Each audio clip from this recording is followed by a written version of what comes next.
এরপরে প্রশ্ন মোহাম্মদ আশরাফুল খানের, আপনি প্রশ্ন করেছেন হুজুর টয়লেটে বসে নেকামল করার মতন অনুপ্রেরণা পাওয়া গেলে এর লক্ষণ কি?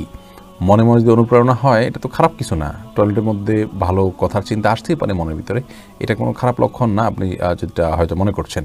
মুফতি মুয়াবিয়া আল হাবিবি জানতে চেয়েছেন, অনেকে বলছে চীনেরা নিজেরাই করোনা ভাইরাস ছড়িয়েছে, এই বিষয়ে কিছু বললে উপকৃত হব। মুফতি সাহেব, আল্লাহ তাআলা আপনার প্রতি রহম করুন ও হাফিজাকুমুল্লাহ।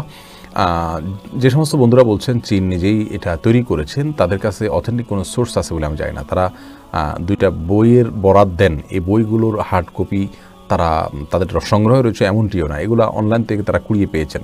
তো এই ধরনের আপনার একটা বিশেষ পৃষ্ঠা অথবা একটা বইয়ের বিশেষ কোনো অংশ পরিবর্তন করে গুজব ছড়ানো যায়। আল্লাহ সুবহানাহু ওয়া তাআলা বলেছেন, ইযা জাআকুম ফাসিকুন ফাতাবায়ানু, হে ঈমানদাররা ফাসিকুম বিনাবাইন ফাতাবায়ানু, কোনো ফাসিক যদি কোনো সংবাদ বলে তোমাদেরকে সেটা যাচাই করো।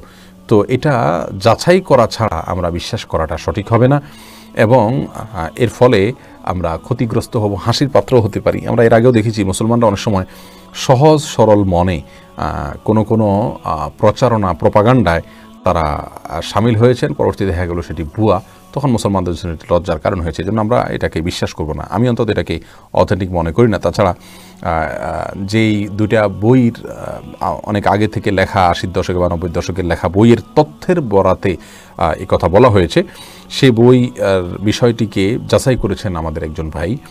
তিনি যাচাই করে একটা আর্টিকেল ইংলিশে তিনি দেখেছেন যে এটার আসলে গ্রহণযোগ্য ভিত্তি নাই।